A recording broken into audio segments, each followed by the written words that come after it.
Hello friend, तो आप लोग को हम एक मैप की सहायता से पूरा आप लोग को बहुत सारा क्वेश्चन का सॉल्व कराने वाला हूं। तो आप लोग हमारे इस वीडियो पर अंत तक बने रहिएगा और हमारे चैनल को सब्सक्राइब कर लीजिएगा। तो हम सबसे पहले यानी कि पूरा यानी कि भारत को ऊपर की तरफ देखते हैं। तो सबसे पहले हमारे भारत के ऊपर में है यहाँ पर डुरंड रेखा।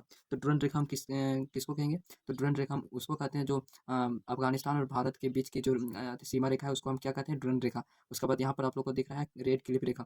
तो रेड क्लिफ रेखा हम किसको कहेंगे? तो पाकिस्तान और भारत के बीच की जो सीमा है उसको हम कहते हैं रेड क्लिफ रेखा। और यहाँ पर आप लोग को दिख रहा है मेक मोहन रेखा। इस चीन और भारत को अलग करने वाला रेखा को मेक मोहन रेखा कहते हैं। उसके बाद आप लोग नीचे पर आ जाइए। नीचे यहाँ पर आप लोग को दिखेगा पाक जल संधि। इसका कहते हैं श्रीलंका और भारत की जो यहाँ पर नीचे यहाँ पर नदी है, समुद्र है, उसको हम कहते हैं पाक जल संधि। उसके बाद हम यहाँ पर और नीचे आएंगे तो यहाँ पर हम लोग को मिलेगा अंडमान निकोबार द्वीप समूह। तो इसको अलग करता है जो समुद्र पानी, उसको हम कहते हैं 10 डिग्री चैनल। उसके बाद आप लोग ऊपर की तरफ आइएगा।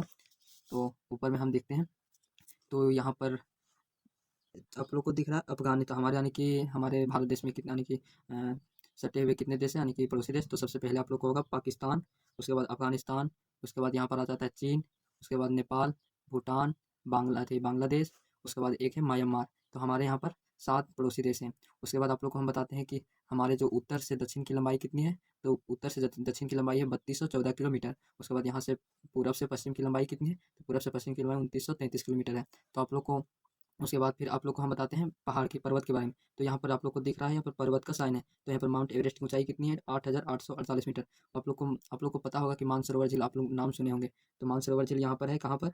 तिब्बत में यहाँ पर यहाँ से 2 नदी निकलती है यानी कि 2 प्रमुख नदी निकलती है। और भी नदी बहुत सारी निकलती है लेकिन हम प्रमुख नदी को लिए हैं। तो सबसे 2 प्रमुख नदी है सांगपो को हम भारत में क्या बोलते हैं? ब्रह्मपुत्र। ब्रह्मपुत्र जो कहाँ पर गिरती है? बंगाल की खाड़ी में। उसके बाद यहाँ पर और एक और निकलता है, इसका नाम है सिंधु। सिंधु जब भारत में प्रवेश करती है उसको कहते हैं हम दमचोक।